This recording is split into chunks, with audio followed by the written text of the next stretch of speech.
In this Argos Support video, we will show you a simple way of cleaning your blender.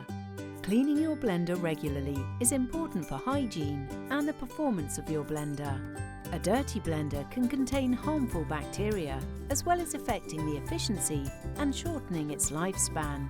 Additionally, we recommend doing a deep clean once a month. Please refer to the instruction manual for your blender on how to perform cleaning and maintenance. Firstly, fill the blender with a small amount of washing up liquid. Then, add a small amount of water.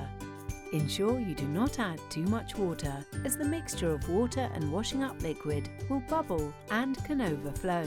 Blend the water and washing up liquid mixture for approximately 30 seconds. Next, empty the mixture and refill with fresh water. Blend the water for approximately 30 seconds. Then, empty the water. We recommend filling the blender with water again to rinse out any remaining washing up liquid. Your blender is now ready to use.